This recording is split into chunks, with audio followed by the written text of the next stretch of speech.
Hello, hi అండి. నమస్తే అందరికీ. Welcome to my channel. అందరూ ఎలా ఉన్నారు? బాగున్నారా? నేనైతే బాగున్నాను. మీరందరూ కూడా బాగుండాలని కోరుకుంటున్నాను. అయితే ఇవాళ నేను ఒక హెల్తీ బ్రేక్‌ఫాస్ట్‌తో మీ ముందుకొచ్చాను. ఈ రెసిపీని కర్ణాటకలో మేతి కుడుము అంటారు. ఇక మనమైతే ఇక్కడ మెంతెం కూర కుడుములు అని పిలుస్తాము. ఈ డిష్ మీలో ఎంతమందికి తెలుసో కామెంట్ సెక్షన్‌లో కామెంట్ చేయండి ఫ్రెండ్స్. అయితే ఇది ఎలా ప్రిపేర్ చేయాలో చూద్దాము.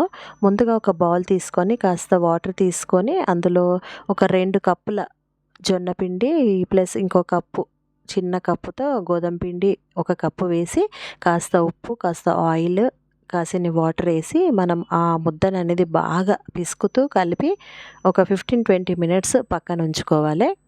అయితే గోధుమ పిండి ఎందుకోసమంటే బైండింగ్ కెపాసిటీ కోసము. అంటే ఈ జొన్న పిండి అనేది వెంటనే విరిగిపోకుండా ఉండడానికి గోధుమ పిండిని కలిపితే కాస్త బైండింగ్ కెపాసిటీ అనేది ఉంటుంది. ఇక ఇప్పుడు మనము బాగా 15-20 మినిట్స్ నానిన ఆ పిండి ముద్దల్లో చిన్న చిన్న ముద్దలుగా తీసుకొని అందులోంచి ఈ రకంగా చిన్న చిన్న బాల్స్‌గా చేయాలి. అయితే మనము ఒకటి ఒకటి ఇలా చేయడం అంటే కొంచెం కష్టంగా అనిపిస్తుంది కాబట్టి ఒక ఈజీ టిప్ ఏంటంటే ఇలా మనం పీట పైన ఈ రకంగా పొడవుగా చేసేసి ఈ చ పొడువుగా ఉన్నదాన్ని చిన్న చిన్నగా అంటే ఒక చిన్న చాకు తీసుకొని ఈ రకంగా చిన్న చిన్న పీసెస్‌గా కట్ చేసుకొని ఫ్రాగ్మెంట్స్ లాగా, బిట్స్ లాగా కట్ చేసుకొని వాటిని మనం చిన్న చిన్న బాల్స్ లాగా చేసి పక్కన ఉంచుకోవాలి. ఇది ఎలా అంటే మనము వినాయక చవితికి ఉండ్రాళ్ళు చేస్తాం కదా! ఆ టైప్‌గా చేస్తాను నేనైతే. కొందరైతే వీటిని ఇలా రౌండ్ చేసి మళ్ళీ ప్రెస్ కూడా చేస్తారు.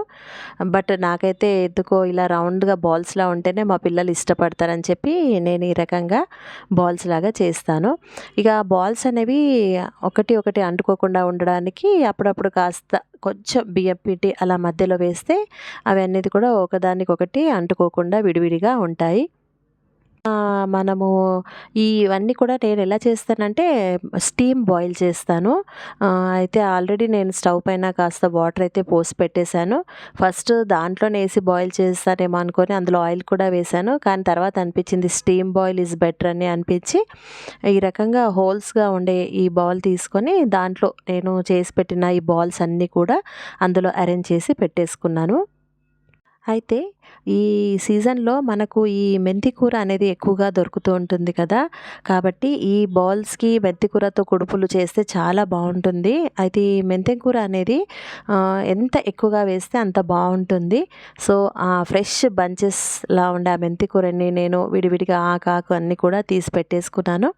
ఇంకో వైపు ఇందులో పల్లి పొడి వేస్తే కూడా బావుంటుంది. కచ్చా పచ్చాగా మనం పల్లి పొడి వేయాల్సుంటుంది. సో, పల్లీలు కూడా వేయించి పెట్టుకున్నాను. ఇంకా పచ్చిమిర్చి కూడా అవసరం. పచ్చిమిర్చి పేస్ట్ కూడా అవసరం మనకి.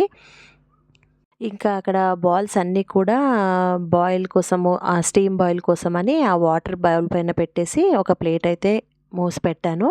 ఇంకా ఇంకో వైపున నేను ఇలా ఒక పెద్ద బిగ్ కడాయి తీసుకొని అందులోనే ఒక 4 స్పూన్స్ వరకి ఆయిల్ వేసి నేను తుడుచుకొని పెట్టుకున్న మెంతి కూరని కూడా అందులో వేసేసి ఈ రకంగా బాగా ఫ్రై చేశాను. అంటే మెంతి కూర ఏందంటే ఫ్రై అవ్వకపోతే చేదుగా అనిపిస్తుంది. ఒక టిప్ చెప్తున్నాను ఫ్రెండ్స్ ఇందులో. ఏంటంటే మెంతి కూరని మనం ఎప్పుడు కూడా నైఫ్‌తో కానీ, ఈలపీటతో కానీ కట్ చేయకూడదు. అలా కట్ చేయడం వల్ల ఏమవుతుందంటే చేదనేది ఎందుకో మరి ఆ మెటల్‌తో రియాక్షన్ వల్లనో ఏంటో తెలీదు గానీ చేదొస్తుందంటారు.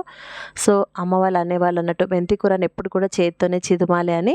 సో, ఆ రకంగా నేను చేత్తో చిదుముకొని ఇలా ఆయిల్‌లో ఫ్రై చేసిన తర్వాత అయితే ఈ కుడుములోకి కాస్త ఎక్కువగా వెల్లుల్లి రెబ్బలైతే చాలా బావుంటుంది. సో, అలా అని నేను ఒక 2 ఆహ్, వే 2 అంటే ఒక 10-15 వెల్లుల్లి రెబ్బలను తీసుకొని ఫ్రై అయిన మెంతి కూరలో వేసి అవి కూడా కాస్త ఫ్రై చేశాను. ఇక తర్వాత పచ్చిమిర్చి, పల్లీల పొడి పేస్ట్ చేశాను. అంటే పచ్చిమిర్చి ఫస్ట్ పేస్ట్ చేసిన తర్వాత అందులోనే వేయించిన పల్లీలు వేసి కచ్చా పచ్చాగా పౌడర్ అయితే చేశాను. అలా ఫస్ట్ అందులోనే కాస్త సాల్ట్, కాస్త పసుపు కూడా వేసేసి బాగా మిక్స్ చేసి ఆ తర్వాత ఫైనల్లీ బాయిల్ అయిపోయిన ఈ బాల్స్ అనేది చూడండి బాయిల్ అయినాక కూడా అంటే ఆయిల్ వేసి కలిపాను కాబట్టి అసలు అతుక్కోకుండా విడివిడిగానే బాల్స్ అన్నీ కూడా వచ్చాయి. ఇలా ఈ రకంగా బాల్స్ అన్నీ కూడా అందులో వేసేసి బాగా కలపాలి. అయితే ఇక్కడ మిక్సింగ్ ఈజ్ ఇంపార్టెంట్. ఎందుకంటే ఎంత కలిపితే అంత జ్యూస్ అనేది అందులో ఉండే లీఫీ వెజిటబుల్‌లో ఉండే ఆ జ్యూస్ మొత్తం కూడా సాల్ట్ అన్నీ కూడా ఈ కుడుములు అబ్జర్వ్ చేసుకుంటాయి. అయితే ఇంకా తర్వాత అన్నీ ఏసి మిక్స్ చేసిన తర్వాత ఆ క్యాప్ అనేది కాస్త క్లోజ్ చేసి పెట్టి ఒక 10-15 మినిట్స్ తర్వాత ఆఫ్ చేయాలి స్టవ్. సో, ఎంతో టేస్టీగా యమ్మీగా ఉండే మెంతి కూర కుడుములు చూడండి ఫ్రెండ్స్. సూపర్బ్‌గా ఉంటాయి ఫ్రెండ్స్. ట్రై చేయండి. Don't miss. చాలా బావుంటాయి. మా పిల్లలైతే ఒక్క మెంతి కూర ఆకు కూడా ఉంచకుండా తినేస్తారు. మామూలుగా అయితే మెంతి కూర అస్సలు తినరు. బట్ దీంతో మా పిల్లలైతే చాలా ఎంజాయ్ చేస్తారు. ఇంకా అంతేకాకుండా ఈ మెంతి కూర ఆకులో మనకి ఐరన్ కంటెంట్ అనేది కూడా పుష్కలంగా ఉంటుంది. ఇక అంతేకాకుండా బ్లడ్‌లో ఉండే షుగర్ లెవెల్‌ని కూడా కంట్రోల్ చేస్తుంది. సో, ఎంతో టేస్టీగా ఉండే ఈ మెంతి కూర కుడుములని ట్రై చేయండి ఫ్రెండ్స్. హోప్ వీడియో నచ్చుంటుంది. Thank you.